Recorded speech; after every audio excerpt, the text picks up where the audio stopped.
Elena defended the vampire king's disabled daughter when the royal court mocked her stutter during the naming ceremony.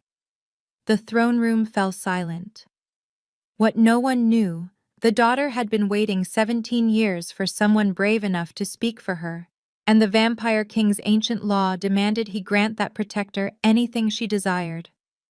Elena's hands trembled as she adjusted Princess Lydia's ceremonial gown for the third time, the silk whispering against her fingers like secrets she wasn't meant to hear. The throne room beyond the antechamber buzzed with anticipation, crystalline chandeliers casting prismatic rainbows across marble floors that had witnessed centuries of vampire nobility. Tonight marked Lydia's formal naming ceremony, her 18th birthday passage into full court recognition, and Elena could taste the metallic tension in the air like copper pennies on her tongue. She had served as the princess's personal attendant for 2 years, but never had she felt the weight of ancient expectations pressing down like stone upon her shoulders. Through the heavy oak doors, she heard the murmur of assembled courtiers, their voices carrying the particular cadence of those who wielded power like sharpened blades.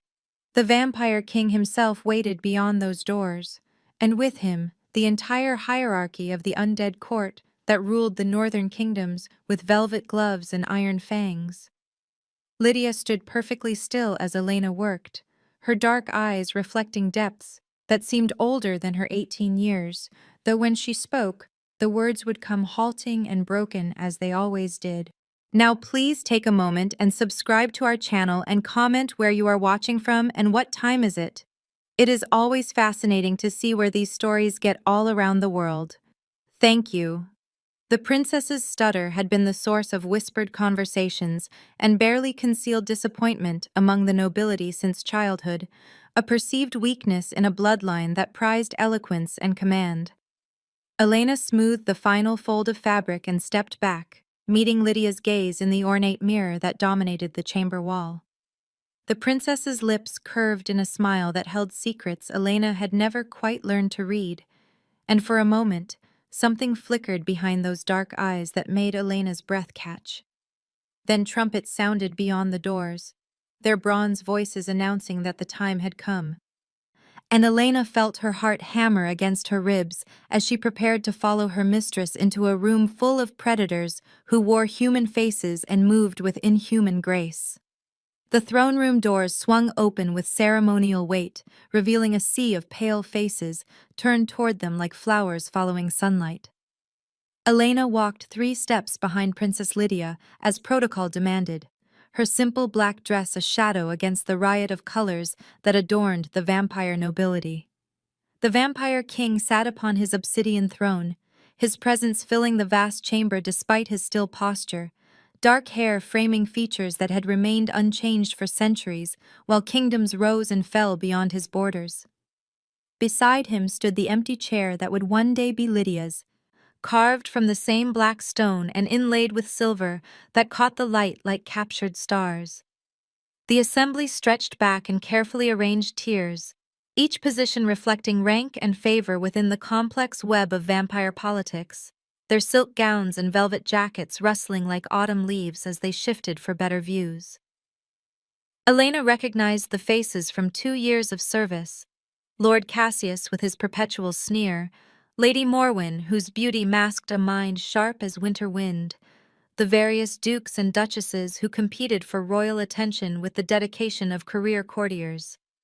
At the throne room's center lay a circle of white marble, ancient symbols carved into its surface and filled with gold that seemed to pulse with its own inner light, the place where Lydia would speak her formal acceptance of her role as heir to the vampire crown.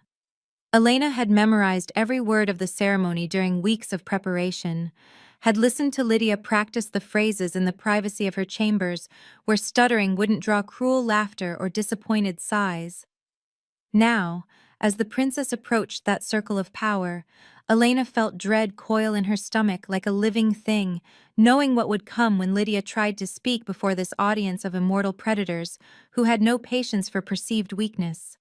The vampire king rose from his throne, the movement fluid and precise, his voice carrying easily through the vast chamber without effort or strain.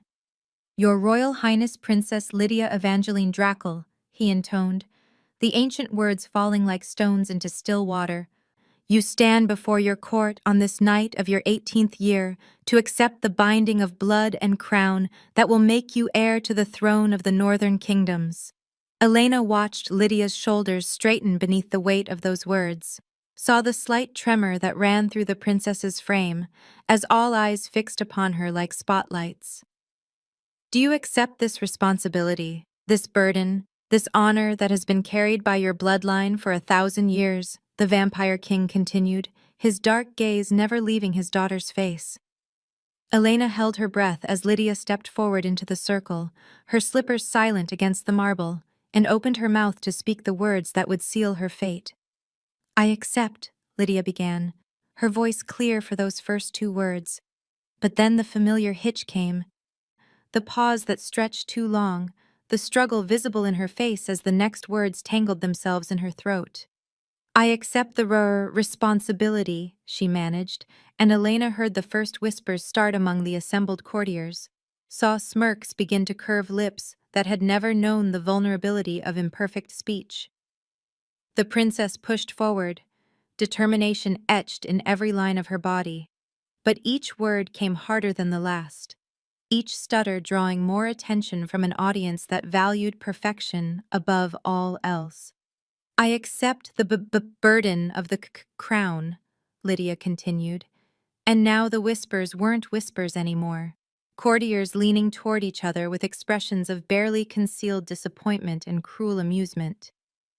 Elena felt rage kindle in her chest, like flame touching dry tinder, as she watched the princess struggle through words that should have been a moment of triumph, saw the way Lord Cassius's lips curved in satisfaction at Lydia's distress, noticed how Lady Morwen hid her laughter behind a delicate fan painted with scenes of mythical beasts.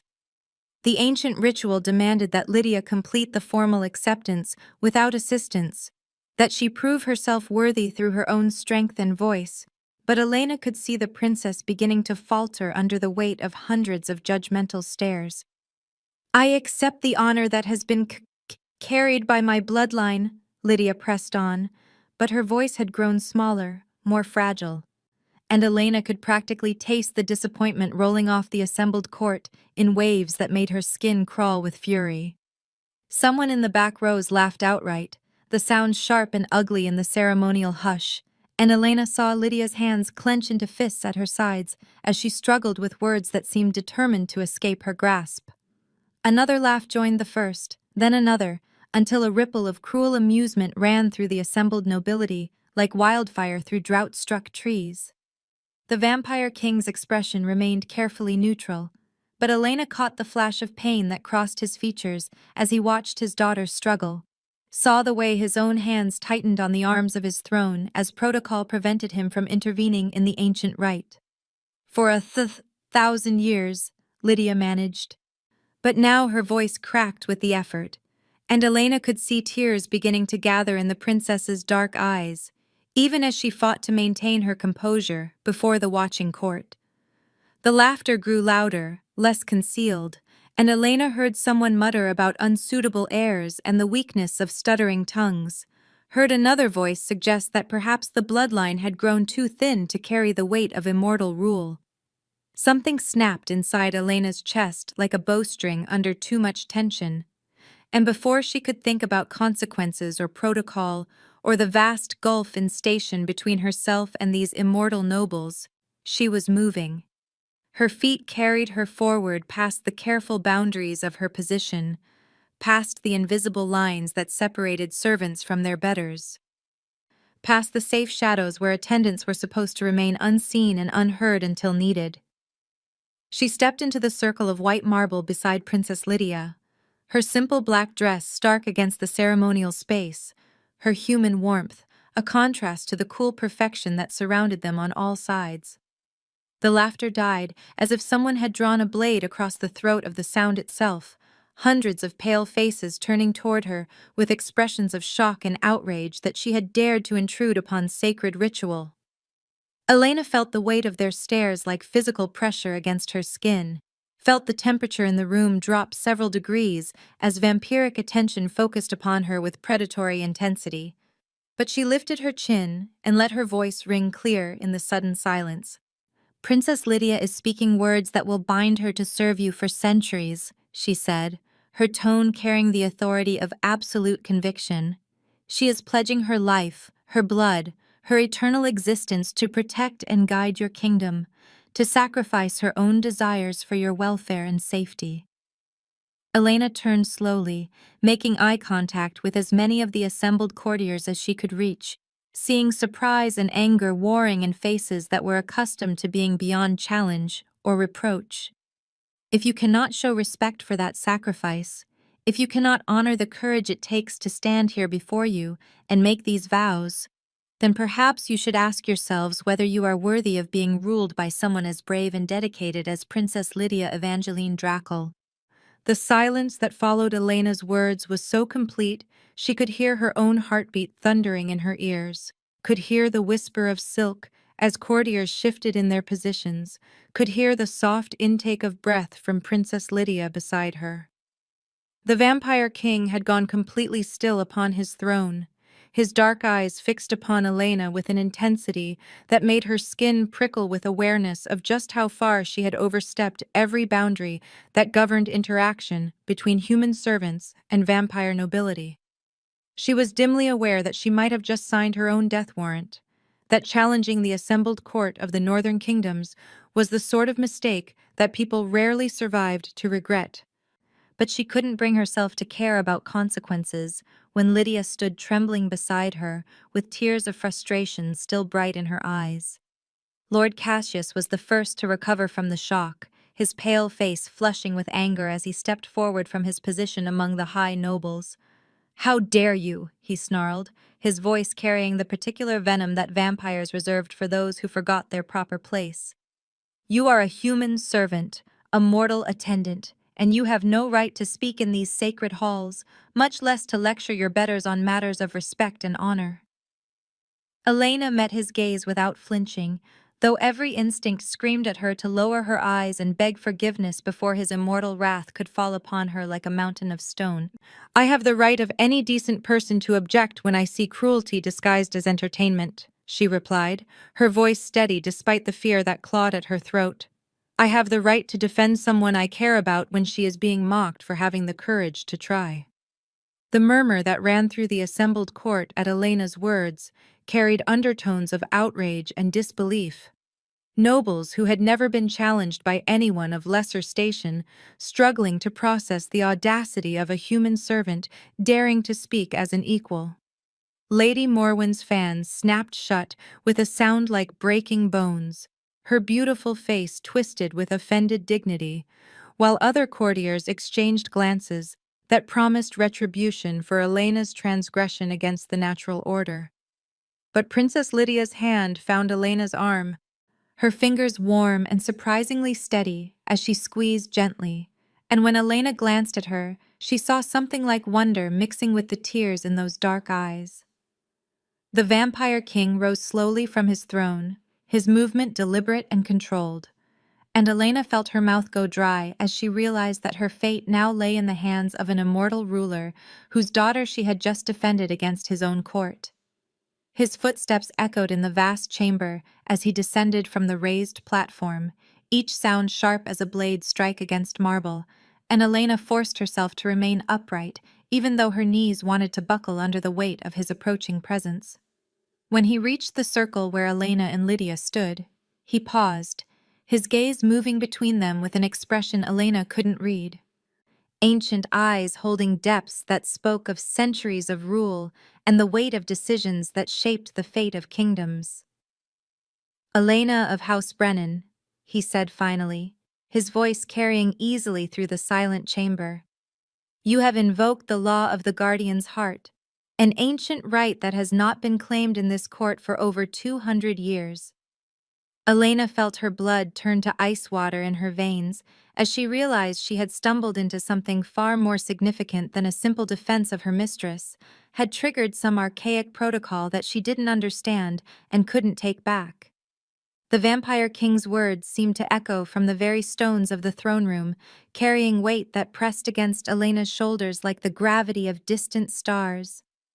By defending one of royal blood against the mockery of the court, by placing yourself at risk to shield her from harm, you have claimed the right to stand as Princess Lydia's chosen guardian, he continued, his dark gaze never leaving Elena's face. This law was written in the earliest days of our kingdom, when the bond between protector and protected was considered sacred above all other ties, when those who would risk everything for another were granted power to match their devotion. Elena felt the world tilt around her as the implications of his words sank in, felt the assembled courtiers' attention shift from outrage to something approaching awe as they realized what had just transpired in their midst. The law of the guardian's heart binds both guardian and guarded in chains stronger than blood or marriage, the vampire king went on, his voice taking on the formal cadence of ancient ritual. It grants the guardian rights equal to those of the protected, authority to act in their defense, and the power to make demands that cannot be refused. Elena's throat felt tight as she struggled to process what was happening, struggled to understand how her moment of protective anger had transformed into something that sounded like a trap made of good intentions and archaic law. But the law also demands a price, the vampire king continued, his expression growing grave as he spoke words that fell like stones into the silent chamber. The guardian must make a formal request within 3 days and 3 nights, must name some boon or favor that will seal the bond between protector and protected. And if no request is made, if the guardian fails to claim their right within the prescribed time, then their life is forfeit to the crown as payment for presuming to invoke sacred law without commitment to see it through to its conclusion. Elena felt the blood drain from her face as the full weight of her situation crashed over her like a wave of ice-cold realization, felt her legs threaten to give out beneath her as she understood that her impulsive defense of Princess Lydia had bound her into an ancient contract that could end with her death. The assembled courtiers seemed to sense her shock, their pale faces reflecting a mixture of fascination and cruel anticipation as they watched her grapple with the consequences of challenging their authority. 3 days and 3 nights, the vampire king repeated, his voice carrying the finality of absolute law. 3 days to decide what you will ask of me, what price you will name for your service as guardian to my daughter. Elena tried to speak, tried to find words that would make sense of the impossible situation she found herself in, but her throat felt frozen, her voice lost somewhere in the maze of fear and confusion that filled her mind. She was dimly aware of Princess Lydia's hand still resting on her arm, warm and reassuring despite the chaos that surrounded them, and when she managed to turn her head, she found those dark eyes watching her with an expression that held surprising depths of understanding. The princess's lips moved silently, forming words that only Elena could see, and she realized that Lydia was saying thank you over and over, her gratitude shining through the tears that still tracked down her pale cheeks. The vampire king stepped back, his formal demeanor never wavering despite the magnitude of what had just occurred, and Elena found herself wondering if he had expected this somehow, if there was more to this moment than simple chance and impulse. "Guardian Elena," he said, the title falling from his lips like a coronation, "you have 3 days and 3 nights to consider your request. Use them wisely, for the bond you have claimed will reshape not only your own destiny, but the future of this kingdom itself." The vampire king's pronouncement hung in the air like incense smoke, heavy with implications that Elena was only beginning to understand, and she realized that the ceremonial chamber had become the site of her own transformation from servant to something else entirely. The assembled courtiers remained frozen in tableau, their expressions ranging from shock to calculation as they processed the shift in power dynamics that Elena's invocation of ancient law had created. Lord Cassius's face had gone white with something that looked like fear, his earlier anger replaced by the careful neutrality of someone who suddenly found themselves on uncertain ground, while Lady Morwen's beautiful features showed the sharp interest of a predator scenting new opportunity. Princess Lydia's formal naming ceremony had become secondary to the drama unfolding in the marble circle. The ancient ritual transformed into the backdrop for Elena's unwitting leap into vampire politics and supernatural law. Elena felt dizzy with the realization that she was no longer just a human attendant serving at the pleasure of immortal masters. That some arcane principle had elevated her to a position she didn't understand and couldn't escape. The vampire king's dark eyes held secrets she couldn't read, depths that spoke of centuries of rule, and the kind of strategic thinking that treated individual lives as pieces on a vast chessboard, and Elena wondered if her moment of protective fury had been anticipated, planned for, somehow guided into existence by forces beyond her comprehension. 3 days and 3 nights stretched before her like an eternity of impossible choices. 3 days to decide what she could possibly ask of a vampire king that would be worth the price of binding herself to his daughter's fate forever. The thought terrified and exhilarated her in equal measure. The prospect of power balanced against the certainty that nothing in her life would ever be simple again, that she had stepped through a door that could never be reopened, and into a world where human concerns seemed suddenly small and distant. The great throne room began to empty as the vampire king dismissed the assembled court with a gesture that brooked no argument, nobles filing out in carefully controlled processions that maintained proper precedence even in the face of unprecedented events. Elena remained standing in the circle of white marble beside Princess Lydia, both of them surrounded by the lingering energy of ancient magic and disrupted ritual, the gold-filled symbols at their. Elena watched the last of the courtiers file out through massive doors that closed with the finality of tomb seals. Their whispered conversations cut off by thick oak and iron hinges that had witnessed centuries of vampire politics. The throne room felt different, empty, vast, and echoing. The crystalline chandeliers casting fractured rainbows across marble floors where her footsteps would now carry weight she never imagined possible. Princess Lydia's hand remained on her arm, warm fingers at anchor in the storm of Elena's racing thoughts. And when she finally found courage to meet those dark eyes, she saw depths that held secrets and gratitude in equal measure. Court advisor Matthias emerged from the shadows near the throne, his ancient face grave with the weight of knowledge accumulated over centuries of service, his footsteps silent as he approached the circle where Elena's fate had been sealed by words she barely understood. The vampire king had vanished with the fluid grace that marked his kind, leaving Elena alone with the princess and the man whose job it would be to explain the magnitude of what she had stumbled into through righteous anger and protective instinct. "Guardian Elena," Matthias said, the title strange and heavy on his tongue. "We must speak of what comes next, of the binding you have invoked, and the choices that now lie before you like paths through a dark forest."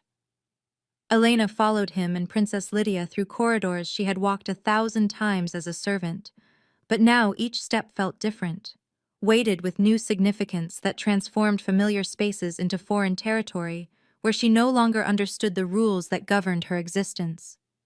They entered a private chamber adjoining the throne room, heavy velvet curtains blocking out the night sky, ancient tapestries depicting the history of vampire rule hanging from stone walls that seemed to pulse with accumulated power and memory. Princess Lydia settled into a chair carved from dark wood and inlaid with silver, her ceremonial gown spreading around her like spilled ink, while Matthias moved to a shelf lined with leather-bound volumes that contained the accumulated law and precedent of centuries. "The law of the guardian's heart," he began, his voice carrying the careful precision of someone who had memorized every nuance of ancient statute, was written in the earliest days of our kingdom, when bonds of protection were considered sacred above all earthly ties and those who would die for another were granted power to match their devotion. Elena sank into a chair that felt too large for her frame, her simple black dress stark against rich upholstery, her human warmth a contrast to the cool perfection that surrounded her on all sides. She tried to process Matthias's words, tried to understand how her moment of anger had triggered legal mechanisms older than the stones beneath her feet, but the concepts felt slippery as quicksilver, too large and strange for her mortal mind to properly grasp.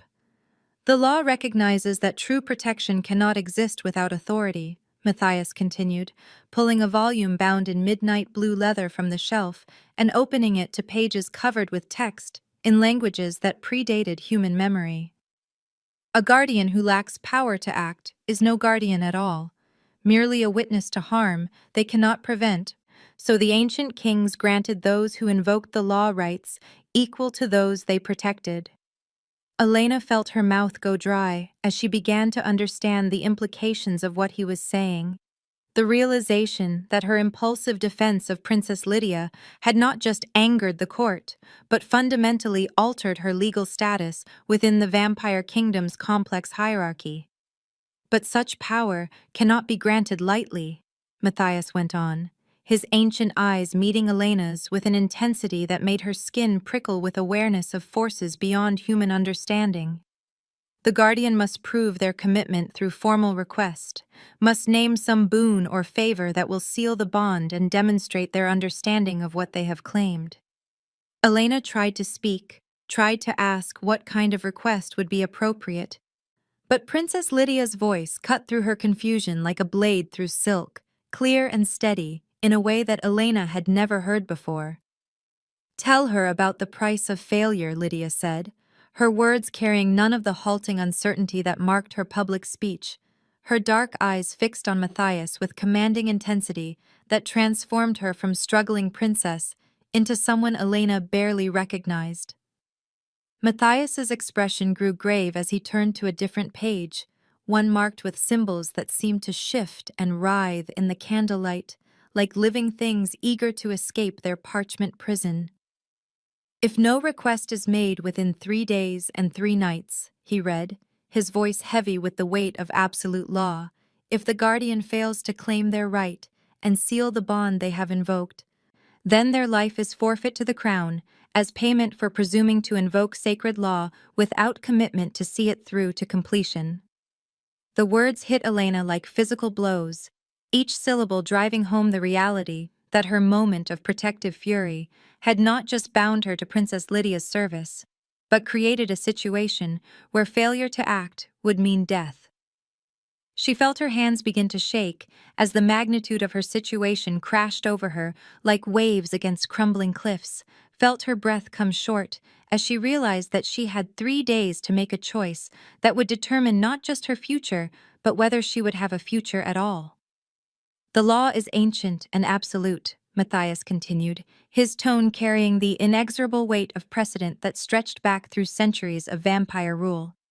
"It recognizes no exceptions, grants no pardons, accepts no excuses for those who would claim sacred rights without accepting sacred responsibilities." Elena pressed her hands flat against her thighs to stop their trembling, forced herself to breathe slowly despite the panic that clawed at her throat like a living thing, tried to think through the impossible situation that surrounded her on all sides. She was dimly aware that Princess Lydia was watching her with those dark eyes that held depths Elena had never learned to read, saw something like sympathy mixing with emotions she couldn't identify in that pale and perfect face. "What kind of request?" Elena managed to ask, her voice hoarse with fear and confusion. "What kind of favor could someone like me possibly ask of the Vampire King that would be worth binding myself to this forever?"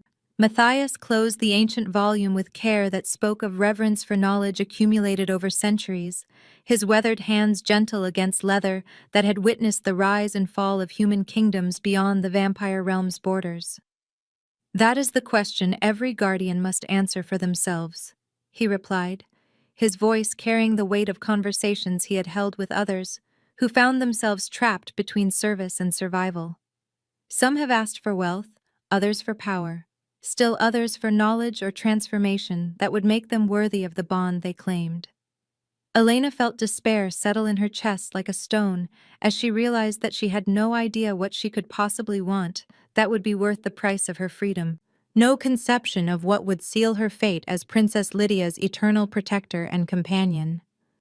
The princess herself remained silent, her expression thoughtful as she watched Elena grapple with choices that would reshape not just her own destiny, but the future of the vampire kingdom itself. "But there is something you should know," Princess Lydia said suddenly, her voice cutting through Elena's spiraling thoughts like light through darkness. "Something that might help you understand what has truly happened here tonight." She rose from her chair with fluid grace that reminded Elena suddenly of her father, moved to a window that looked out over gardens where moonlight turned ordinary flowers into silver fantasies, her reflection ghostly in glass that had witnessed centuries of vampire intrigue. Elena followed her gaze and saw their images side by side, mortal and immortal, servant and princess, bound together now by laws older than the stones beneath their feet and choices that could not be undone by regret or second thoughts. "I chose you," Lydia whispered, her words so soft that Elena had to strain to hear them, her breath fogging the ancient glass as she spoke secrets that transformed everything Elena thought she understood about the night's events.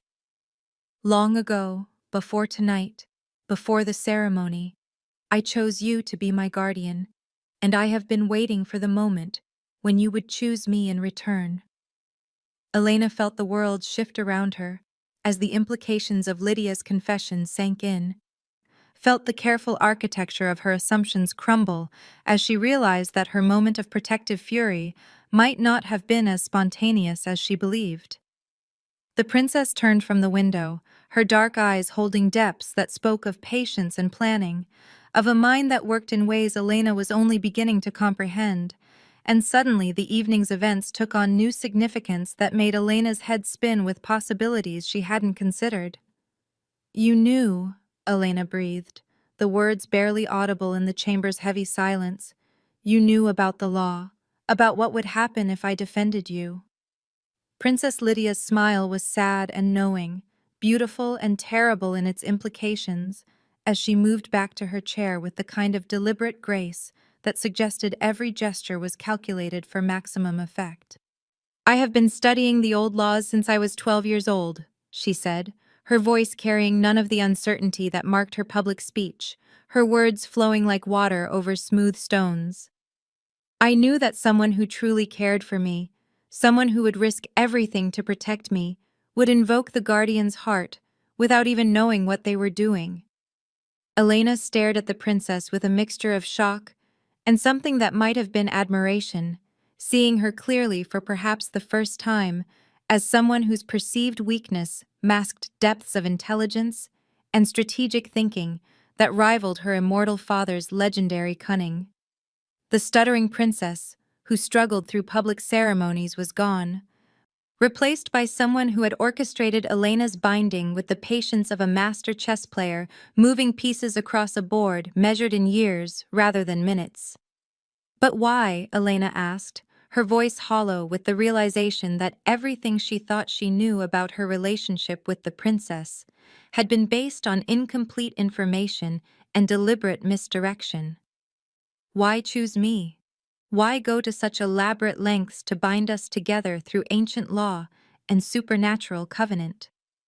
Princess Lydia's expression softened, genuine emotion replacing the calculating intelligence that had dominated her features, and Elena caught a glimpse of the loneliness that must have driven her to such desperate and elaborate measures.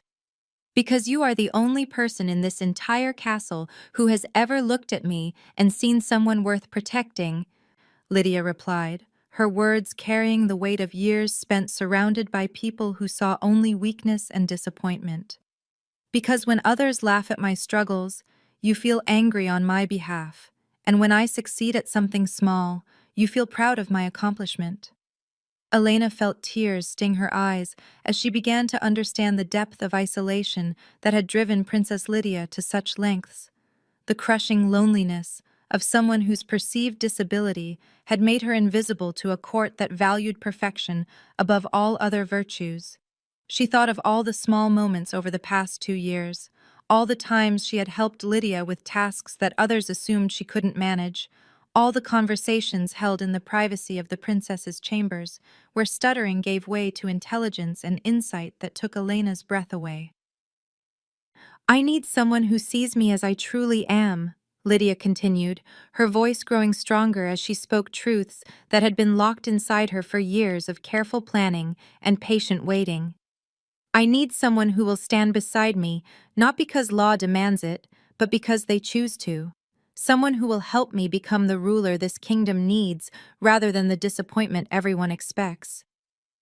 Elena looked at the princess with new eyes, seeing past the carefully constructed facade of disability to the brilliant and determined mind beneath, understanding finally that she had been chosen not for her servitude, but for her capacity to see past surface appearances to the truth that lay hidden beneath.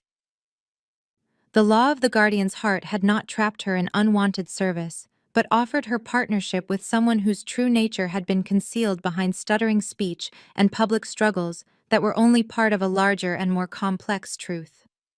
The ancient law bound guardians to those they protected, but Elena was beginning to understand that it also bound the protected to their guardians, creating a partnership that transcended traditional hierarchies and granted both parties power to reshape their shared destiny.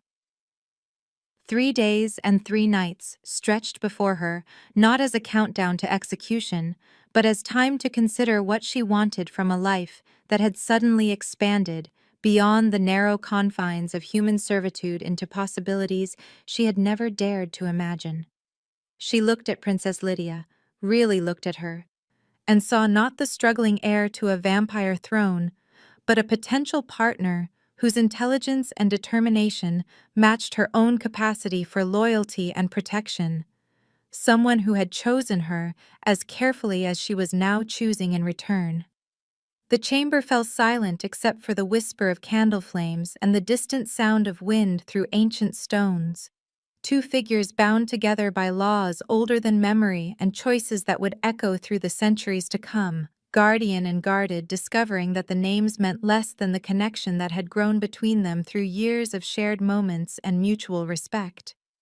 Elena felt something settle in her chest, not the weight of obligation, but the warmth of purpose, as she began to understand that the law of the guardian's heart had not enslaved her, but freed her to become something she had never dared to dream possible.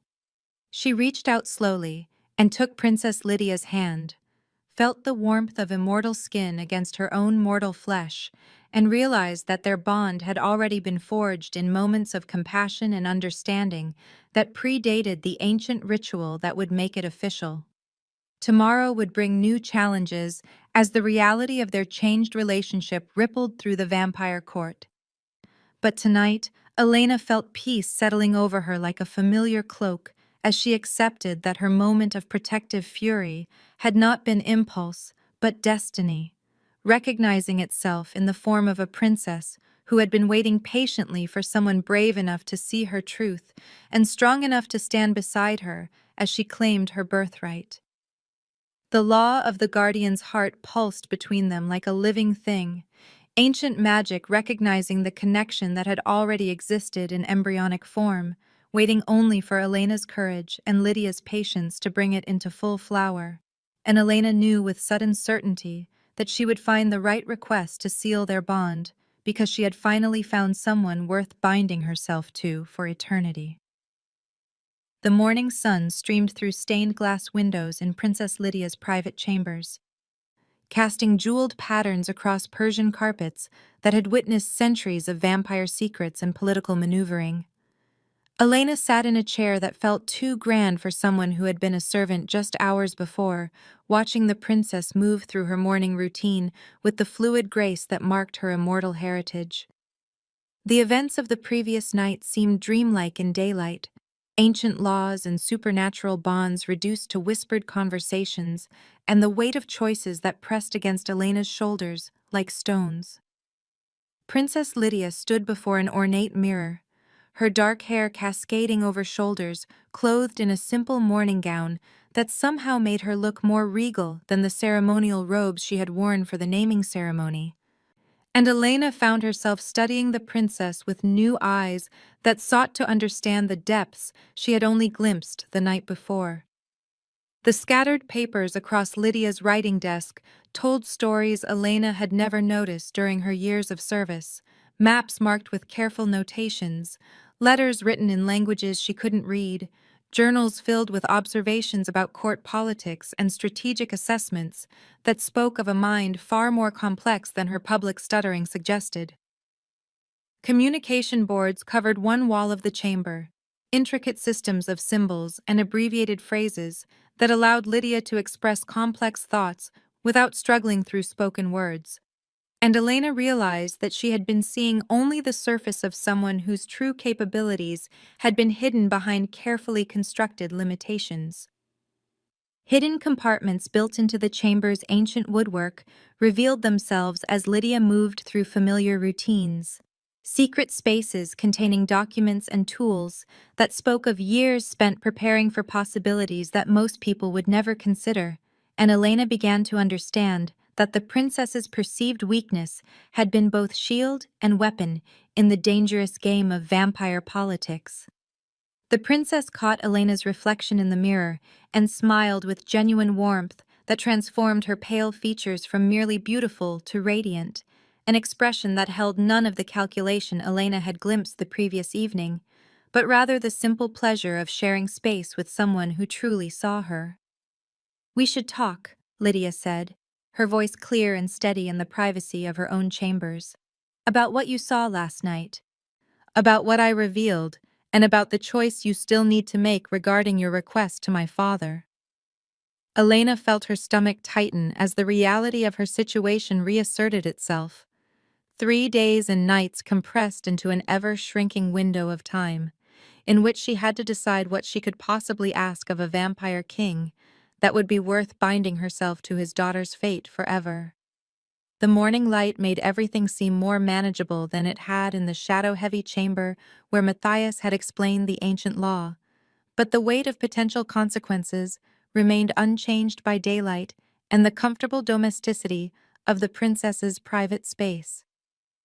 "I have been planning this for years," Lydia continued, settling into the chair across from Elena, with the kind of deliberate movement that suggested every gesture was considered for its larger implications. "Ever since I realized that my stutter would always be seen as weakness by the court. Ever since I understood that I would need someone who could see past surface appearances to the person I actually am beneath the struggles everyone focuses on." Elena studied the princess's face, seeing intelligence and determination that had been carefully hidden behind public displays of difficulty.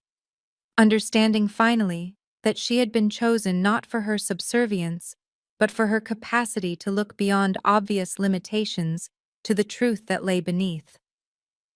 The scattered journals on the writing desk suddenly made sense as tools of long-term preparation, years of study and observation condensed into strategic knowledge that would serve both guardian and protected in the challenges that lay ahead.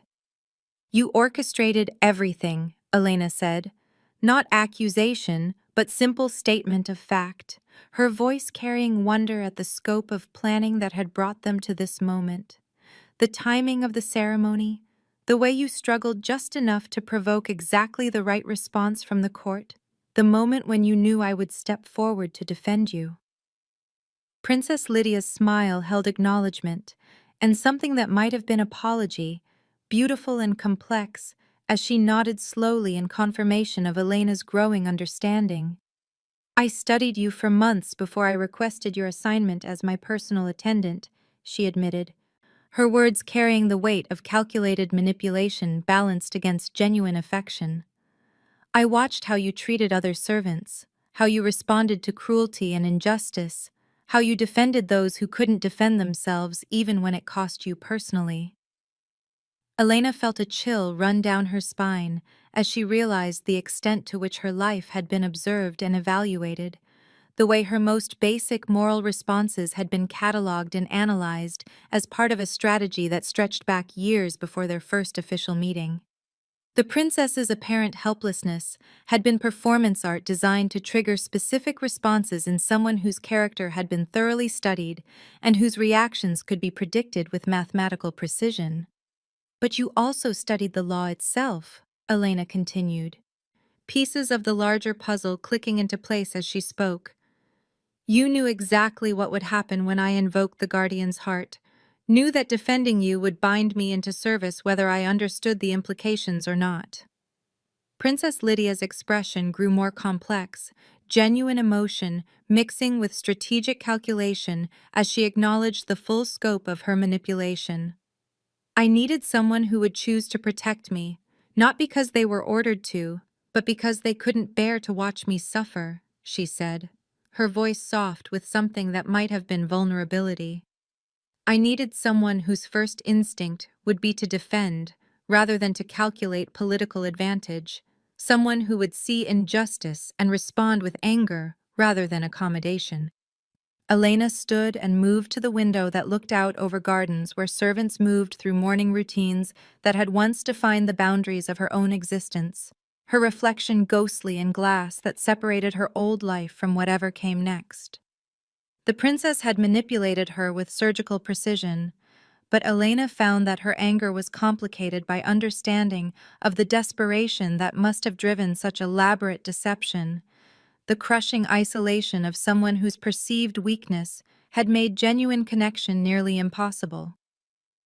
The court sees what it expects to see, Lydia continued, rising to join Elena at the window, their reflections side by side in ancient glass.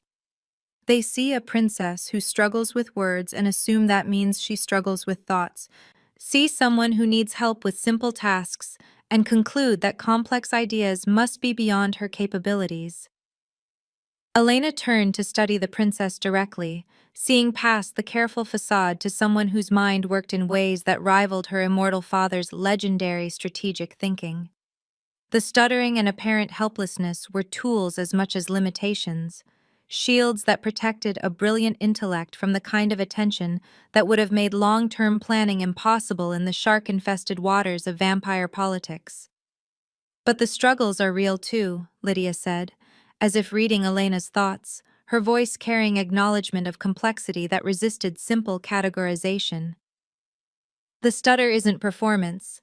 The difficulties aren't entirely calculated. The need for help and support is genuine, even if I've learned to use those needs strategically. Elena felt her understanding of the situation shift again as she realized that truth and manipulation weren't mutually exclusive in the world she had stumbled into, that someone could be genuinely vulnerable while also being strategically brilliant, authentically needing protection while simultaneously orchestrating the circumstances that would provide it. The princess existed in shades of gray that defied the simple categories Elena had used to organize her understanding of people and relationships. Genuine need intertwined with calculated planning in ways that made moral judgment almost impossibly complex. The question now is whether you can accept partnership with someone who chose you as carefully as you are choosing me, Lydia said, her dark eyes holding depths that reflected years of patient planning and genuine longing for connection. Whether you can trust that my manipulation came from necessity rather than cruelty, from desperation for authentic relationship rather than desire to control and dominate. Elena considered the question as morning light shifted across familiar gardens that no longer represented the boundaries of her world. Thought about the years she had spent serving someone whose true nature she was only beginning to understand. The princess's deception stung, but Elena found herself grudgingly impressed by the scope of planning it had required. The patience and intelligence necessary to orchestrate events across years of careful preparation and calculated vulnerability. Moreover, she realized that her own feelings hadn't been manufactured by manipulation, that her protective instincts and growing affection for the princess had developed naturally despite the careful staging that had brought them together. The bond between them had grown from genuine moments of connection and mutual understanding, authentic emotions that transcended the strategic framework within which they had first emerged. I can accept it, Elena said finally, her voice carrying conviction that surprised her with its strength. I can accept that you needed to be strategic about something as important as choosing a guardian, that you couldn't afford to leave something so crucial to chance and hope. Princess Lydia's smile held relief and gratitude that transformed her features from calculating to genuinely warm, the expression of someone who had risked everything on a gamble that had finally paid off in partnership rather than resentment. But I need to know what comes next, Elena continued, turning from the window to face the princess directly.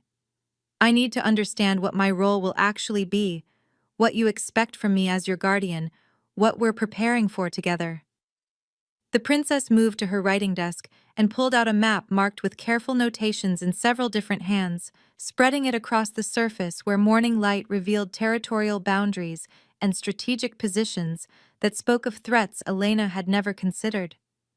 The kingdom faces challenges that go beyond court politics and succession questions, Lydia said, her finger tracing routes marked in red ink that suggested danger approaching from multiple directions.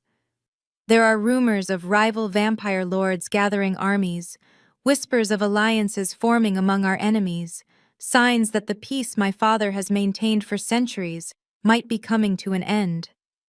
Elena studied the map with growing alarm as she began to understand the scope of external threats that existed beyond the internal dangers of vampire court intrigue, realized that her binding to Princess Lydia meant accepting responsibility for protecting someone who might soon be leading her people through the first major war they had faced in generations.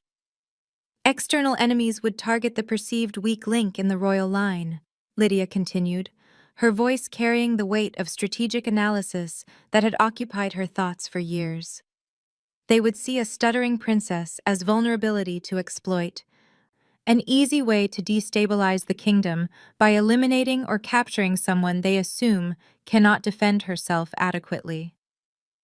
Elena felt pieces of a larger puzzle clicking into place as she understood finally why the princess had needed a guardian whose loyalty was absolute and whose capabilities might be underestimated by enemies focused on surface appearances.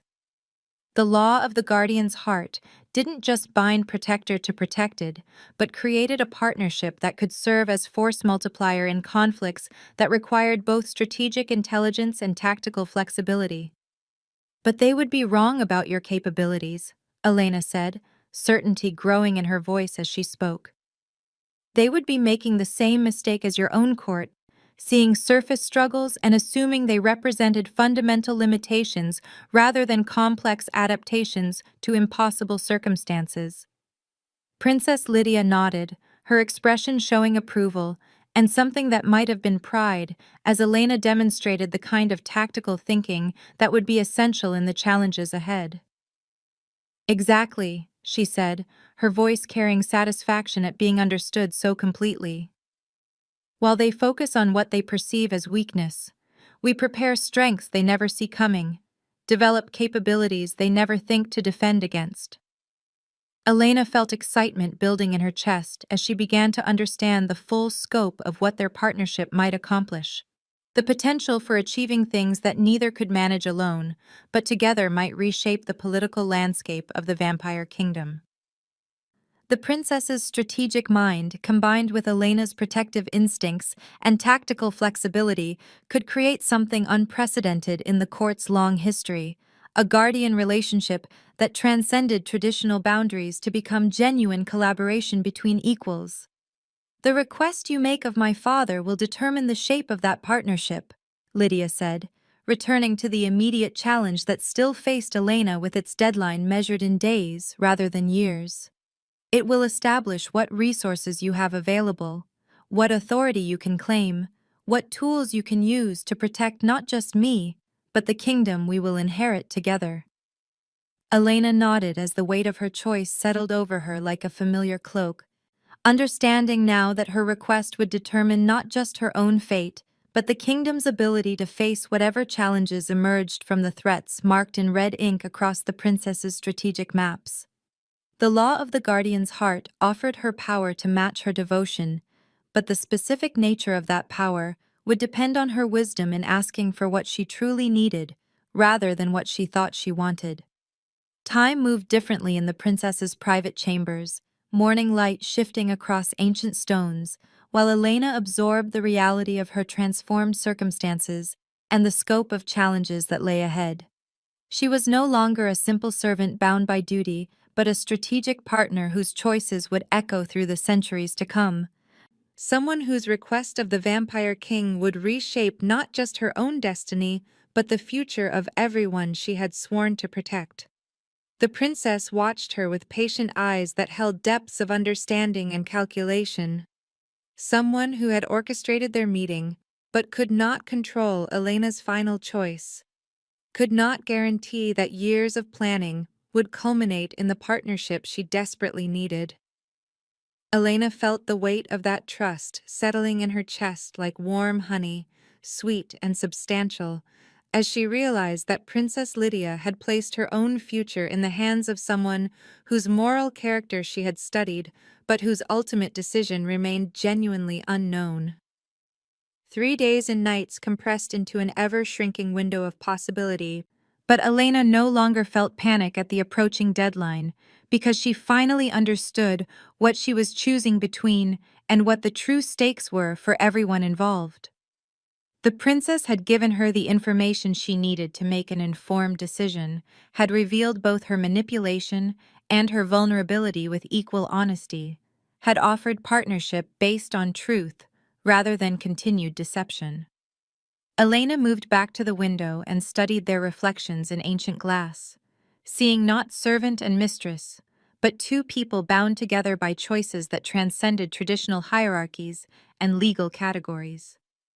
The law of the guardian's heart pulsed between them like a living thing, ancient magic recognizing authentic connection that existed independent of the strategic framework that had brought them together. And Elena felt certainty settling in her bones like winter cold that would eventually give way to spring warmth. She would find the right request to make of the Vampire King, because she finally understood what she was truly asking for and why it mattered not just to her, but to the kingdom that would depend on their partnership in the dark times ahead. The princess's chambers fell silent, except for the whisper of turning pages and the distant sound of servants beginning their daily routines.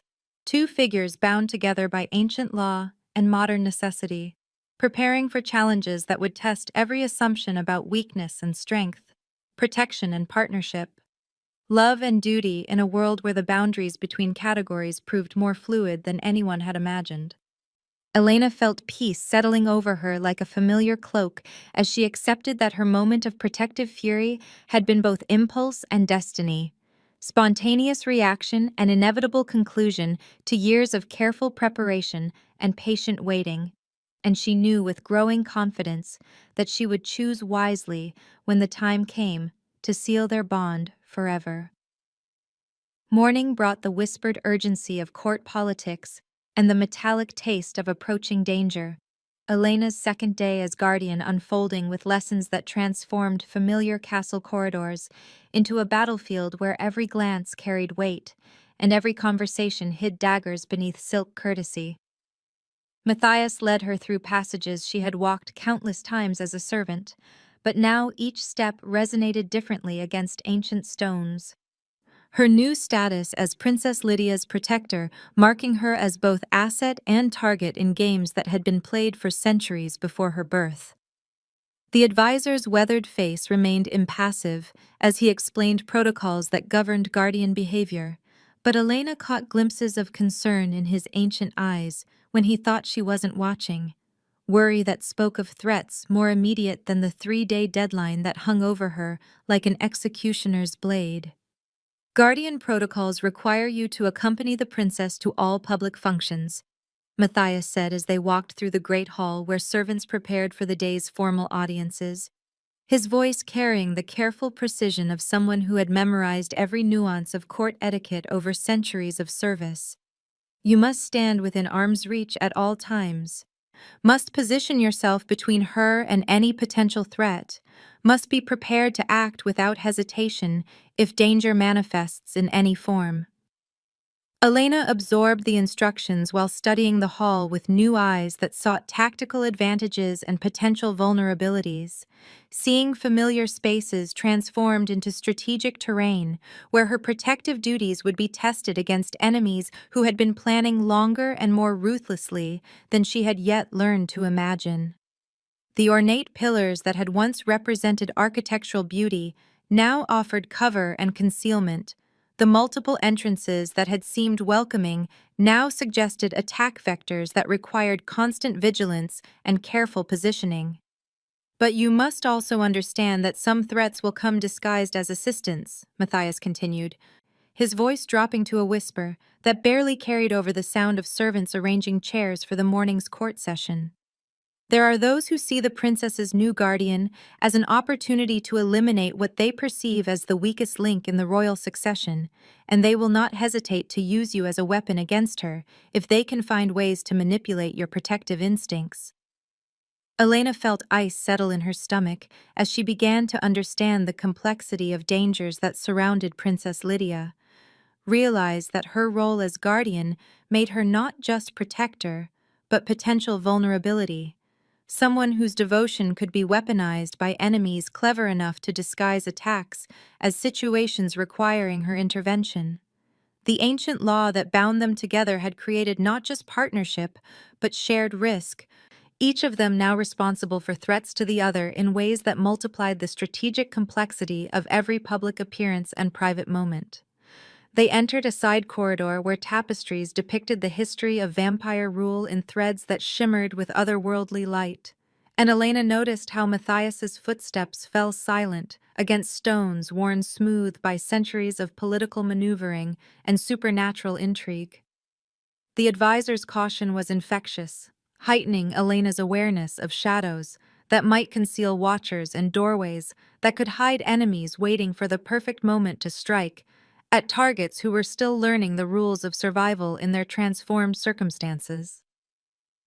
Lord Cassius approaches, Matthias murmured, his ancient features hardening into an expression that spoke of decades spent navigating conflicts between competing factions within the vampire court.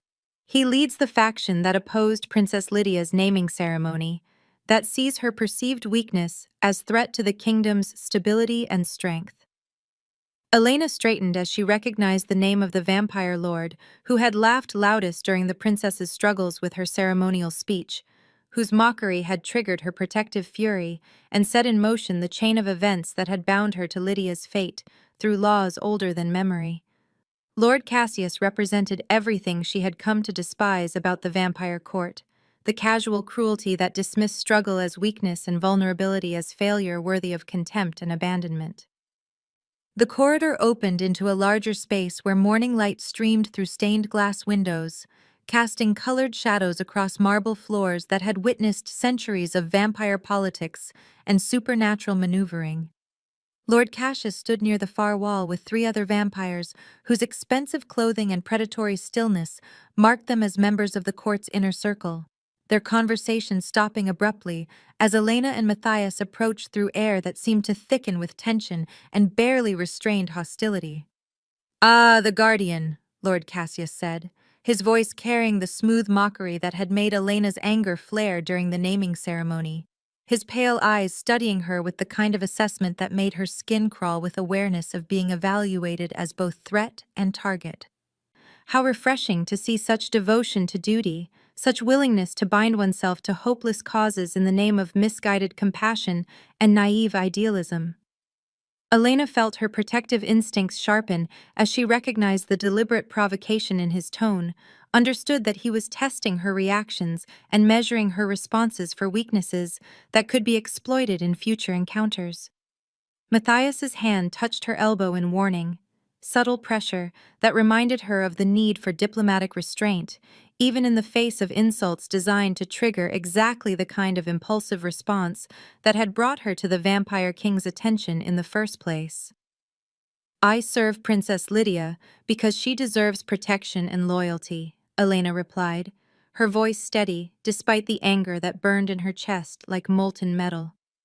I serve her because she has value that goes beyond the surface judgments of those who lack the wisdom to see past temporary struggles to permanent worth. Lord Cassius's smile held the kind of cold amusement that spoke of someone who had been testing court dynamics for centuries longer than Elena had been alive, predatory calculation mixed with genuine entertainment at her naive defiance of established hierarchies. His companions shifted slightly, subtle movements that suggested preparation for violence, even in the formal setting of a castle corridor, where ancient law theoretically protected all who moved under the vampire king's authority and supernatural protection. But what happens when your princess's struggles prove to be not temporary but permanent, he asked, his voice carrying the silky menace that made Elena's protective instincts flare with recognition of genuine threat. What happens when her weaknesses become liabilities that endanger not just herself, but the kingdom that depends on strength and competence from its rulers? Elena opened her mouth to respond, but Matthias's grip on her elbow tightened in warning that stopped her words before they could escape. Ancient wisdom recognizing provocations designed to trap her in admissions that could be used against both guardian and protected in future political maneuvering. Lord Cassius's faction had not accepted the princess's binding of a guardian, but rather saw it as confirmation of weakness that justified their opposition to her eventual succession to the throne. The corridor filled with tension thick enough to taste. Supernatural predators circling around conflicts that had been brewing for decades before Elena's involvement, but now centered on her relationship with Princess Lydia, and the changes it represented in the court's careful balance of power. She realized that her protective fury had not just bound her to the princess, but inserted her into political conflicts that existed on levels she was only beginning to understand. Ancient rivalries that would now be fought through her relationship with the heir to the vampire throne.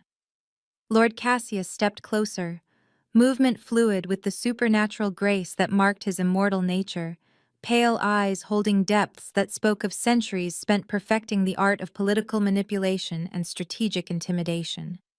Elena stood her ground despite every instinct that screamed warnings about proximity to predators whose capabilities far exceeded her own. Protective duty overriding personal fear as she positioned herself between the threat and the corridor that led back to Princess Lydia's chambers. "You should know that accidents happen frequently in castle corridors," he said, his voice barely above a whisper, but carrying clearly in the charged air between them. "Especially to those who lack experience navigating the complexities of vampire politics and supernatural dangers that exist beyond human understanding and mortal capabilities." The threat was unmistakable despite its diplomatic phrasing, deliberate intimidation designed to make Elena question her commitment to duties that seemed increasingly dangerous with each passing hour. Matthias pulled her back with gentle but insistent pressure, ancient wisdom recognizing when tactical retreat served better than confrontational courage, when strategic withdrawal preserved resources for battles that actually mattered in the larger context of political survival. Elena allowed herself to be guided away, but kept her eyes on Lord Cassius until they rounded a corner that broke direct line of sight, memorizing his face and the faces of his companions for future reference in situations where advance warning might mean the difference between successful protection and tragic failure. The advisor led her through a series of smaller corridors that eventually opened into a training courtyard where Princess Lydia waited with equipment that suggested the morning would involve more than theoretical instruction in guardian protocols. Elena felt surprise and something like relief at the prospect of physical activity that might burn away the anger and frustration that had built during her encounter with Lord Cassius and his faction's barely disguised hostility. The princess wore practical clothing that allowed for movement, dark leather that complemented her pale skin, while providing protection against the kind of minor injuries that might result from combat training. And Elena noticed weapons arranged on nearby tables with the care that spoke of serious preparation for actual conflict rather than ceremonial display. "Good morning," Princess Lydia said, her voice carrying the clear articulation that marked their private conversations, free from the stuttering that characterized her public speech. Matthias has been teaching you about court protocols, but now we need to focus on the more immediate aspects of guardian training and tactical preparation. Elena moved to examine the weapons, with growing respect for the princess's foresight in arranging practical training that would complement the theoretical knowledge she had been absorbing since accepting her transformed role. The blades were real, rather than ceremonial, sharp steel that caught morning light in ways that spoke of recent maintenance and careful preparation, tools designed for actual combat rather than symbolic representation of authority and power. The accident Lord Cassius referenced will come sooner rather than later, Princess Lydia continued, confirming Elena's suspicions about the threat they had just encountered in the castle corridors. His faction operates through plausible deniability, staging situations that appear coincidental but result in convenient eliminations of obstacles to their political objectives.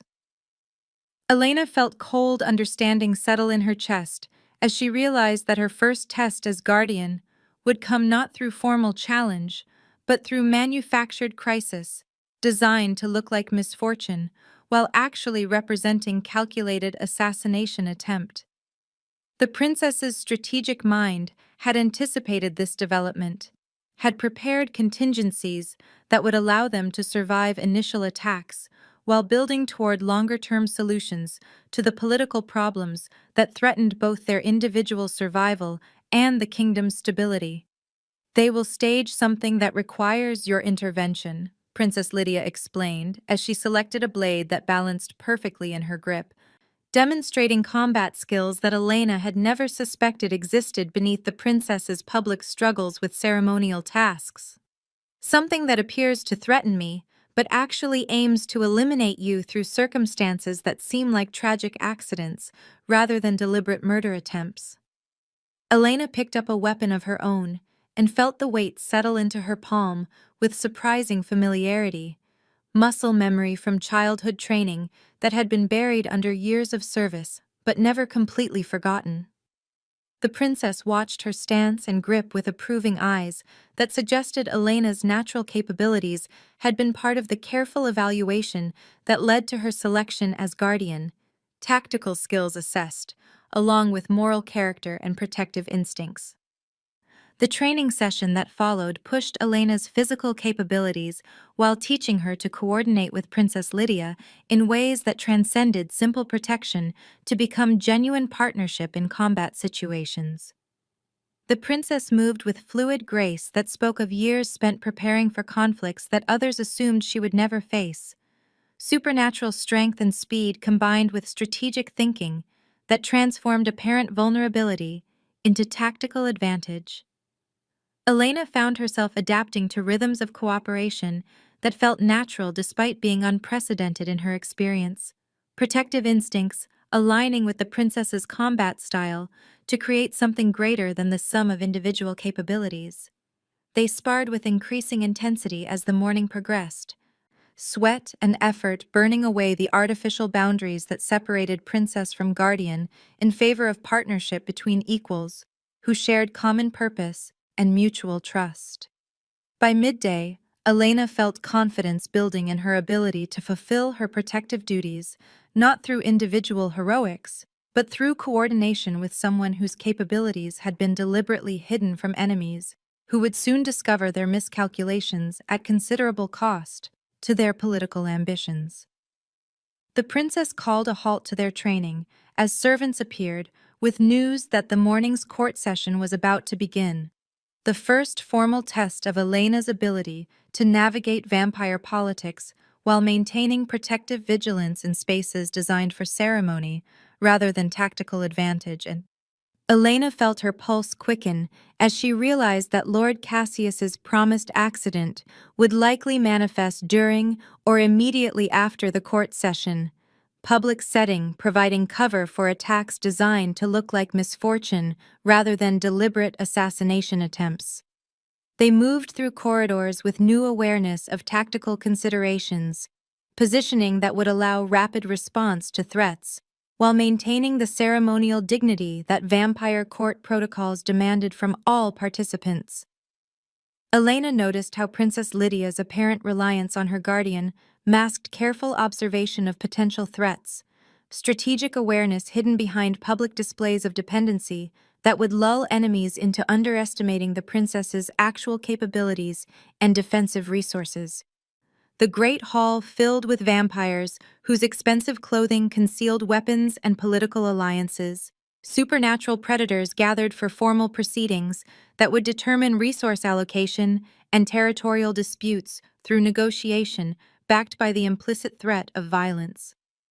Elena positioned herself according to Matthias's instructions while studying faces for signs of hostile intent, protective instincts heightened by awareness that enemies moved among allies in ways that made threat assessment almost impossibly complex for someone still learning the subtle signs of vampire political maneuvering.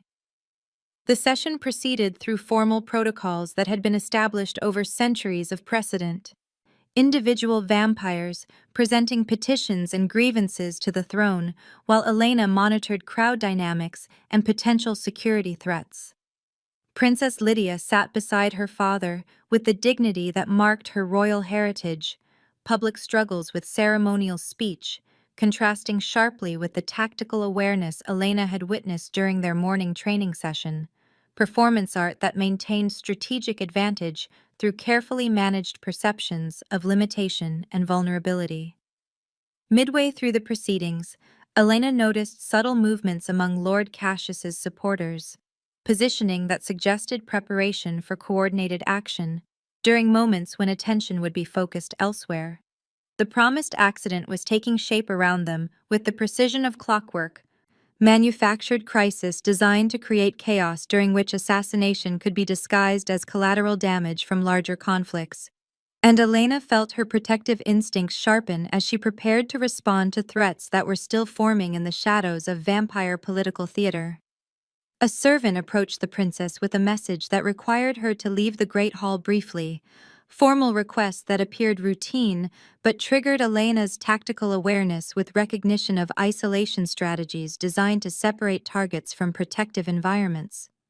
The princess rose with apparent reluctance, public performance that concealed strategic preparation as she moved toward corridors where predetermined responses to expected attacks could be implemented without witnesses who might complicate the official narrative of events. Elena followed at the prescribed distance while maintaining visual contact with potential threats, protective positioning that would allow rapid response to attacks from multiple directions, while preserving options for tactical retreat if circumstances required strategic withdrawal rather than direct confrontation. The corridor they entered had been cleared of other occupants through methods Elena didn't question, empty space that suggested careful preparation for events that would unfold without unwanted witnesses or interference from parties not involved in the immediate conflict between Guardian and those who sought to eliminate both Princess and Protector through manufactured accidents designed to look like tragic misfortune. The attack came with supernatural speed from concealed positions Elena had identified during their approach. Coordinated assault designed to overwhelm protective capabilities through superior numbers and tactical surprise. But Princess Lydia's training manifested in fluid movement that transformed apparent vulnerability into combat effectiveness, strategic partnership with her guardian, creating defensive capabilities that exceeded what either could achieve individually. And Elena realized with fierce satisfaction that Lord Cassius's faction had indeed underestimated the opposition they faced from targets who had been preparing for exactly this kind of manufactured crisis. Steel rang against steel in corridor combat that tested every lesson learned during their morning training session. Elena's protective instincts merging with the princess's tactical intelligence to create something unprecedented in the court's long history of political violence and assassination attempts. The attackers had expected easy targets, but found themselves facing coordinated resistance that neutralized their numerical advantage through superior teamwork and strategic preparation. Tactical surprise reversed as hunters became hunted in corridors that had been prepared for their assault. The confrontation ended with enemies retreating rather than pressing attacks that were costing more than anticipated gains. Manufactured accident abandoned when it became clear that targets possessed capabilities that had not been factored into strategic calculations. Elena and Princess Lydia stood together in the aftermath, breathing hard but victorious, their partnership tested under fire and proven effective against threats that would undoubtedly escalate in response to this initial failure.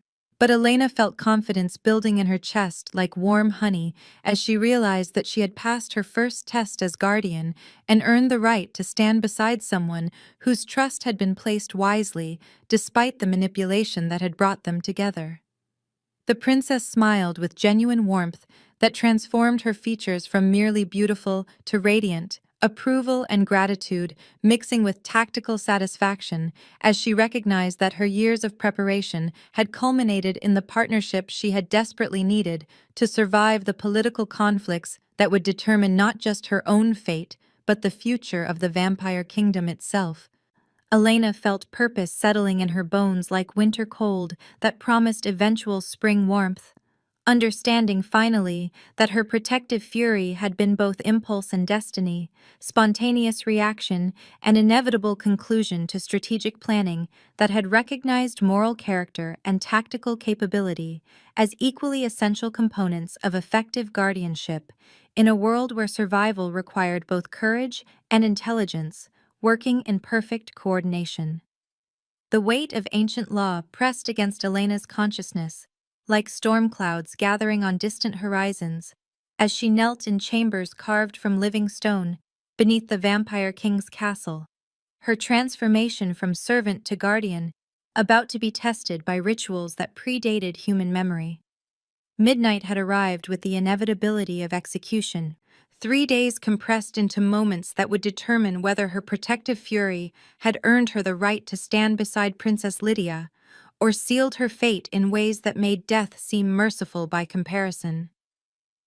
The trial chamber stretched beyond the reach of torchlight into darkness that whispered of centuries spent witnessing similar ordeals. Stone walls carved with symbols that pulsed with otherworldly energy and seemed to watch her with the patient attention of predators evaluating prey. Elena's hands trembled against cold marble as she realized that everything she thought she understood about vampire magic was about to be tested against realities that existed beyond human comprehension. Ancient forces that would measure her worthiness according to standards that had nothing to do with good intentions or moral conviction. The vampire king's voice echoed from shadows that concealed his presence while amplifying his words into pronouncements that carried the weight of divine judgment, formal phrases in languages that predated written history, but somehow conveyed meaning directly to Elena's consciousness, without requiring translation or explanation.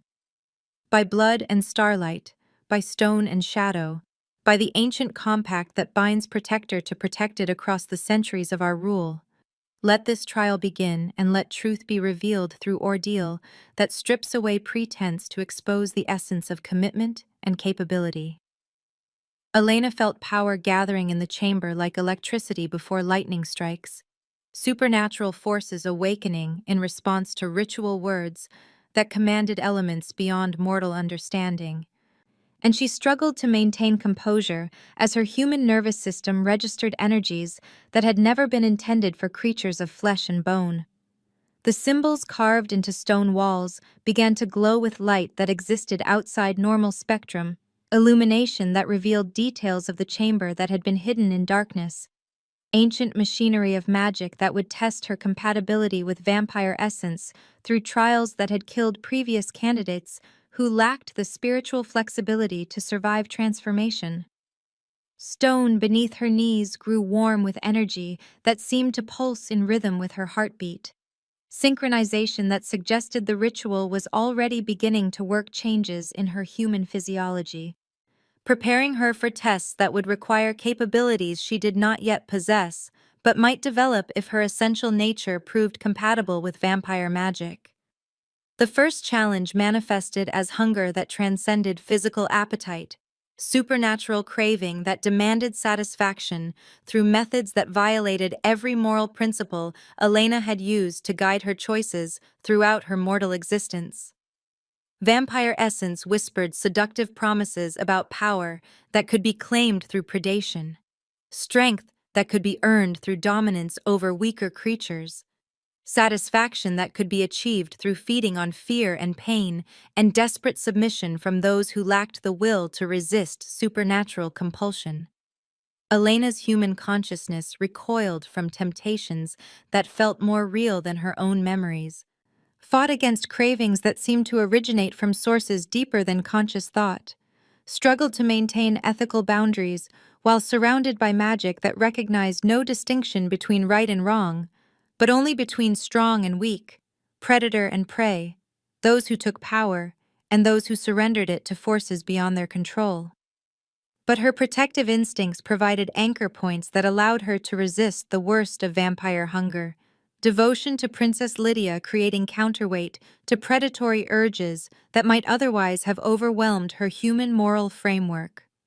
The trial recognized her capacity for loyalty that transcended self-interest, acknowledged protective love as force powerful enough to balance supernatural hunger with ethical restraint, and Elena felt the first stirring of transformation that enhanced rather than corrupted her essential nature.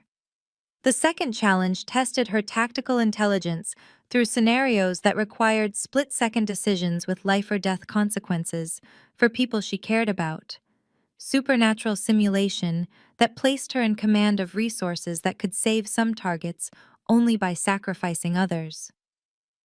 Elena found herself choosing between Princess Lydia's safety and the lives of innocent servants, between strategic advantage and moral principle, between victory achieved through honorable means and survival purchased at the cost of everything she believed about right and wrong behavior in civilized society.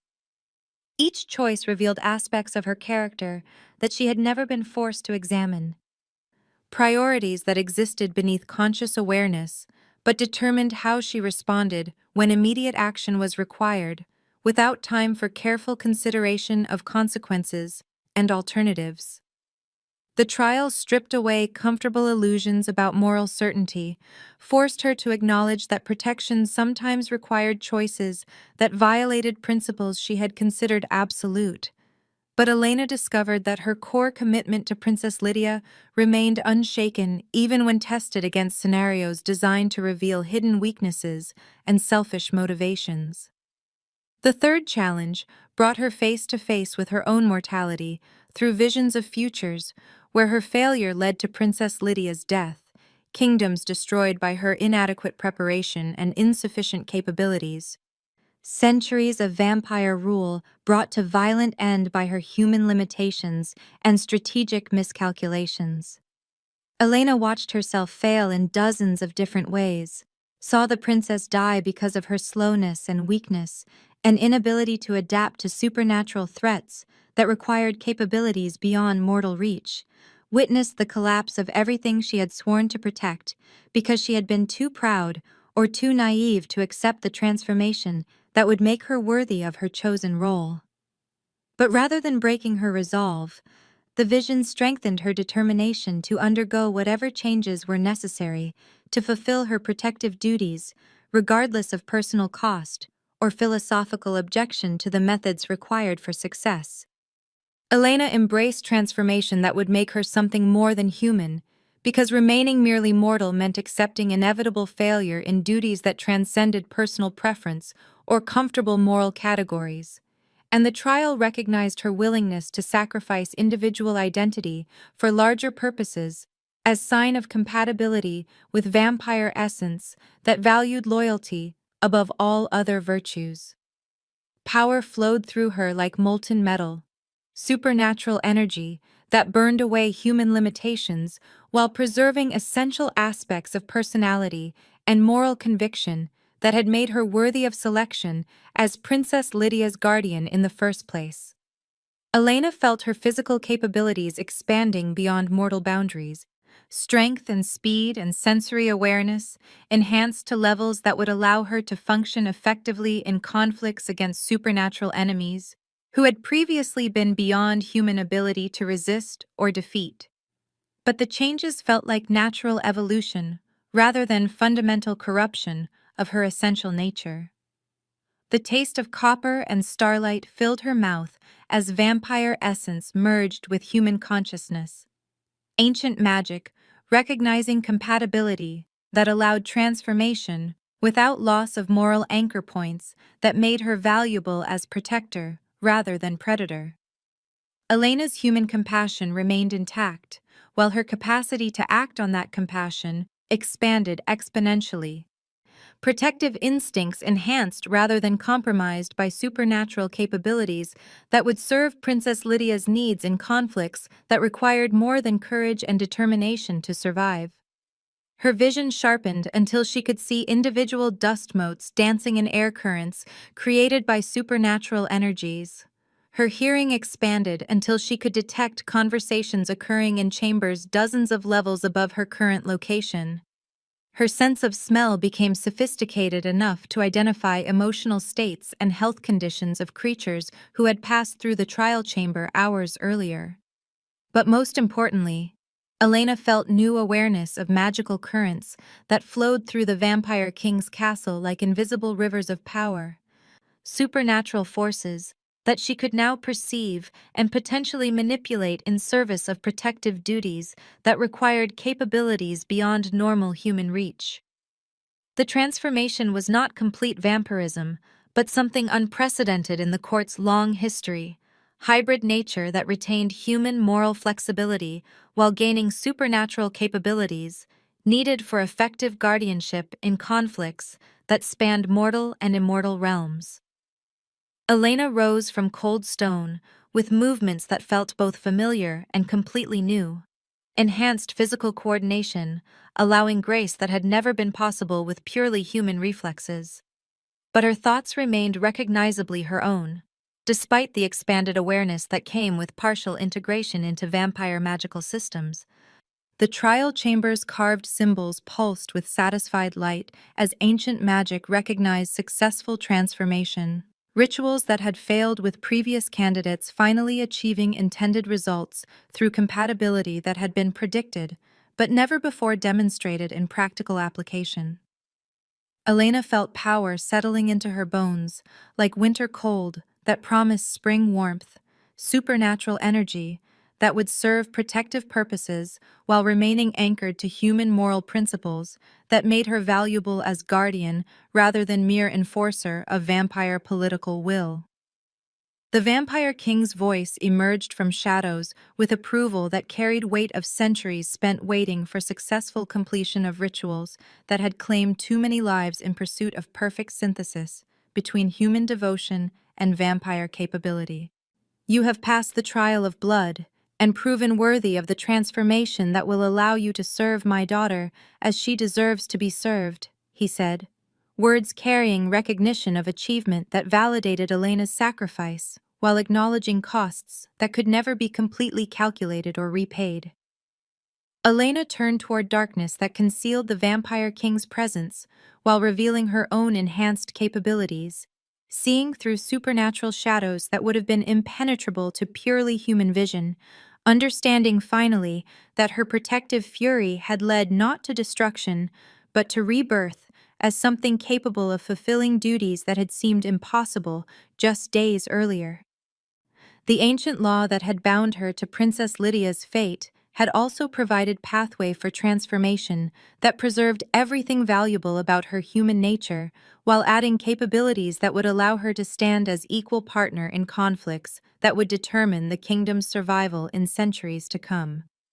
Stone steps that had seemed treacherous during her descent now felt solid and familiar beneath feet that moved with supernatural confidence. Enhanced balance, allowing navigation of passages that tested even vampire reflexes with their deliberately challenging design and hidden obstacles. Elena emerged from the trial chamber into corridor spaces that revealed new details to enhanced senses, magical energies visible as colored currents that flowed through castle architecture like blood through living veins. Supernatural forces that she could now perceive and potentially influence through will disciplined by protective purpose rather than selfish ambition. Princess Lydia waited in the antechamber with anxiety written across features that had never seemed more beautiful than they did to Elena's transformed perception. Enhanced emotional sensitivity, allowing recognition of fear and hope and desperate love that the princess had hidden behind strategic calculation and political necessity. Elena's enhanced hearing caught the princess's sharp intake of breath as she recognized changes that went beyond physical transformation to encompass spiritual evolution that had preserved human compassion while adding vampire capability. Perfect synthesis that had been hoped for but never achieved until Elena's protective fury had provided catalyst for unprecedented magical success. "You survived," Princess Lydia whispered, her voice carrying wonder and relief, and something that might have been awe as she recognized that Elena's transformation had exceeded all expectations to create something genuinely new in the vampire court's long history of magical experimentation and political maneuvering. Elena stepped forward with movement that felt like dancing, supernatural grace that allowed expression of joy and triumph through physical coordination that had never been possible with purely human reflexes.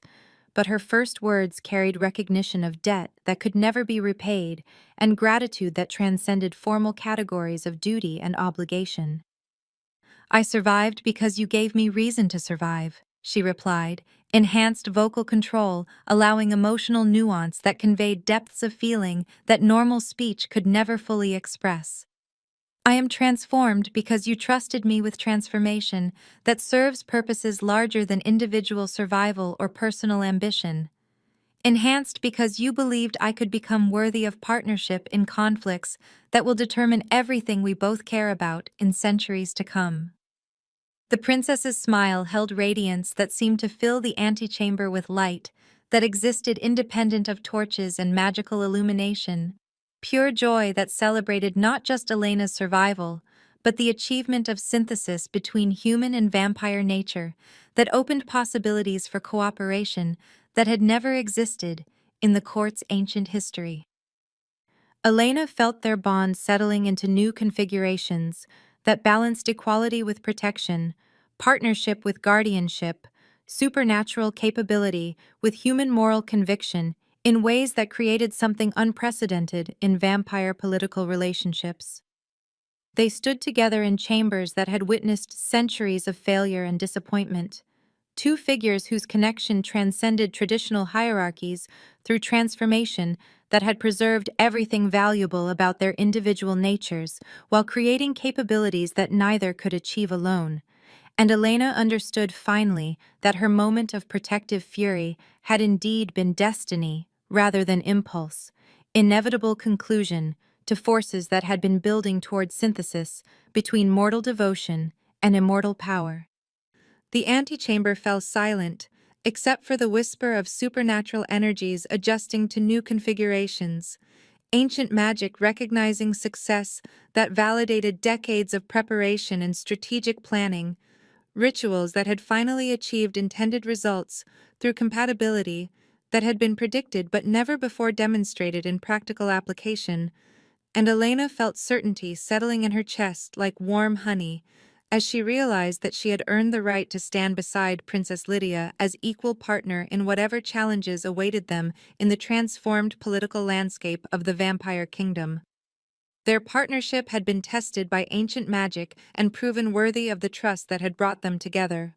Guardian relationship that transcended traditional boundaries to become genuine collaboration between beings who shared common purpose and complementary capabilities, enhanced by transformation that preserved moral anchor points while adding strategic resources that would serve protective duties in conflicts that required both supernatural power and human understanding of right and wrong behavior in impossible circumstances. Elena's enhanced senses detected the approaching crisis, hours before dawn, touched the castle walls. Supernatural awareness revealing patterns in magical currents that spoke of armies moving through darkness toward confrontation that would test every alliance she and Princess Lydia had forged in the aftermath of her transformation. The message that arrived with the pre-dawn messengers merely confirmed what Elena's expanded perception had already catalogued as existential threat. Enemy forces, led by vampire nobility, whose ambitions exceeded territorial conquest to encompass fundamental restructuring of the ancient hierarchies that had governed supernatural politics for millennia. Victor the Usurper commanded legions that moved with disciplined precision across landscapes that offered no concealment from Elena's enhanced vision. Rebel vampire king whose centuries of exile had been spent building military capabilities designed to overwhelm traditional castle defenses through sheer numerical superiority and strategic innovation that exploited weaknesses in fortifications designed for earlier eras of conflict. Elena stood beside Princess Lydia in the war room, where ancient maps spread across tables that had witnessed strategic planning for countless previous crises. Her transformed senses cataloging details that revealed the approaching army's composition and tactical approach with clarity that would have been impossible during her purely human existence. The princess's strategic mind absorbed Elena's reconnaissance data, while cross-referencing intelligence provided by scouts and spies whose reports painted pictures of enemy capabilities that exceeded their worst strategic nightmares. Forces that combined traditional vampire strengths with innovations borrowed from human military doctrine, and supernatural allies whose motivations remained frustratingly opaque despite extensive analysis. Lord Cassius's betrayal manifested through documents discovered in his abandoned chambers, correspondence that revealed months of coordination with Victor's forces, and strategic intelligence that had compromised castle defenses in ways that transformed approaching siege from external threat to internal crisis, requiring immediate reorganization of defensive priorities and tactical assumptions. Elena felt protective fury building in her chest, like molten metal, as she realized that the vampire lord's attacks on her guardianship had been diversionary tactics designed to conceal treasonous activities that threatened not just Princess Lydia's safety, but the survival of everyone who had sworn loyalty to the vampire king's legitimate authority. The throne room erupted in controlled chaos as the vampire king collapsed during emergency court session, ancient strength finally succumbing to mysterious illness that had been weakening him for months, while he concealed symptoms behind supernatural constitution and imperial will that refused to acknowledge vulnerability in front of subjects whose loyalty depended on perceptions of invincible leadership. Elena's enhanced hearing caught the whispered conversations that revealed court factions immediately beginning calculations about succession and political realignment. Opportunistic maneuvering that treated the king's collapse as strategic opening rather than tragic development, requiring unified response to external threats that could destroy them all, regardless of internal political preferences.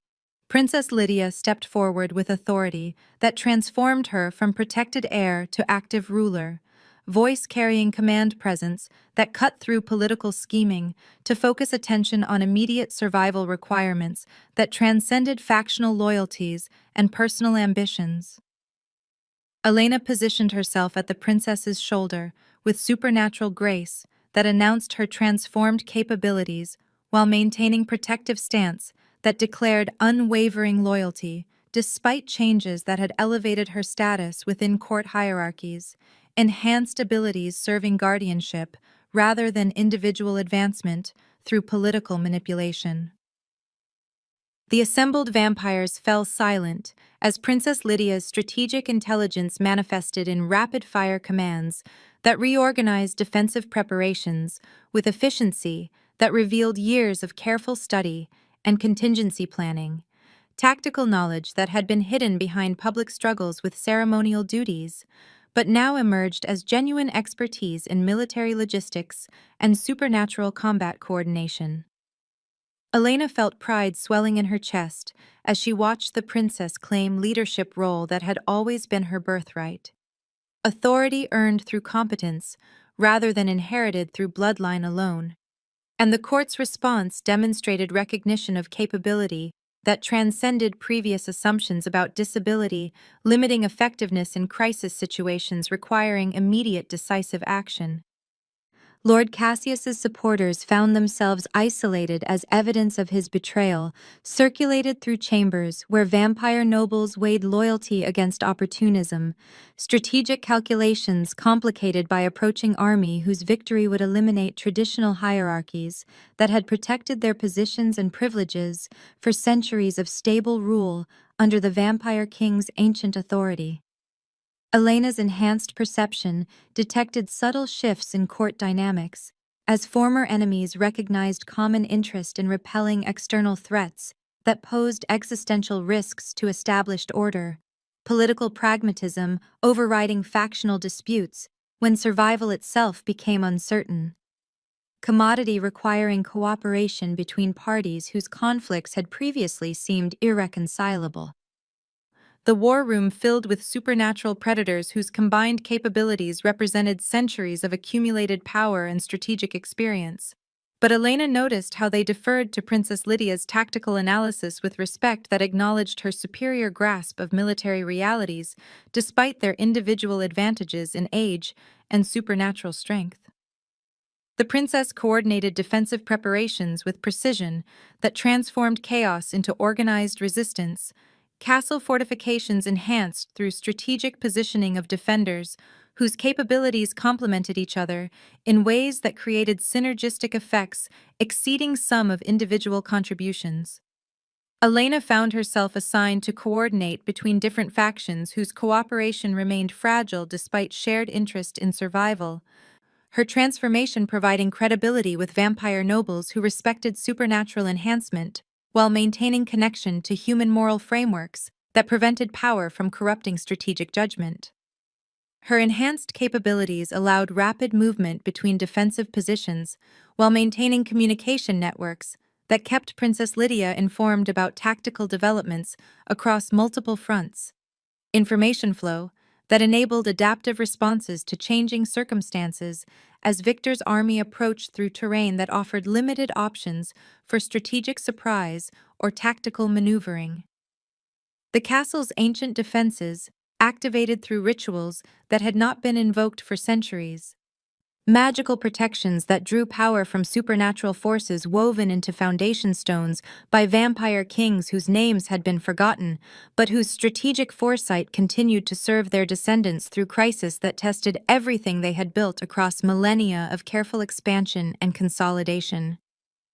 Elena felt the weight of history pressing against her consciousness as she realized that their current conflict represented culmination of political forces that had been building for decades before her involvement, ancient rivalries finally manifesting in open warfare that would determine whether vampire civilization would continue under established leadership or transform under conquest that promised radical restructuring of supernatural hierarchies. Princess Lydia's voice cut through tactical discussions with commands that deployed defensive resources according to strategic vision that balanced immediate survival requirements against longer-term considerations of political stability and social continuity, leadership that demonstrated understanding of stakes that transcended military victory to encompass preservation of cultural values and institutional frameworks that had evolved over centuries of vampire rule. Elena coordinated with vampire nobles whose previous hostility had been replaced by professional respect for capabilities that served shared defensive purposes, supernatural predators whose individual strengths merged into collective force capable of resisting external threats through cooperation that would have been impossible without crisis that clarified common interests and mutual dependencies. The first enemy scouts appeared on distant hills as dawn approached, Victor's advance forces testing castle defenses while gathering intelligence about strategic preparations that would inform main assault planned for nightfall when vampire capabilities would peak, while human allies would face disadvantages imposed by darkness and supernatural combat conditions. Elena's enhanced vision tracked enemy movements with precision that allowed tactical analysis of Victor's strategic approach. Reconnaissance data that revealed disciplined army whose capabilities exceeded initial estimates, while confirming intelligence about innovative tactics designed to exploit traditional defensive assumptions that had not anticipated coordinated assault by forces trained in systematic siege warfare. Princess Lydia absorbed Elena's reports while maintaining command presence that inspired confidence despite impossible odds they faced against enemy who possessed numerical superiority and strategic advantages gained through months of careful preparation and intelligence gathering. Leadership that transformed desperate situation into manageable crisis through tactical competence and unshakable determination to protect everything they held sacred. The castle prepared for siege that would test every alliance forged through shared danger. Every capability developed through years of training and strategic planning. Every bond strengthened through crisis that had stripped away political pretense to reveal essential character beneath ceremonial masks. And Elena felt certainty building in her chest, like rising sun, as she recognized that their partnership with Princess Lydia had prepared them for exactly this moment, when individual courage would merge with collective strength to determine whether vampire civilization would survive transformation or succumb to conquest that promised only darkness and submission to forces that recognized no value beyond raw power, exercised without moral restraint or strategic wisdom.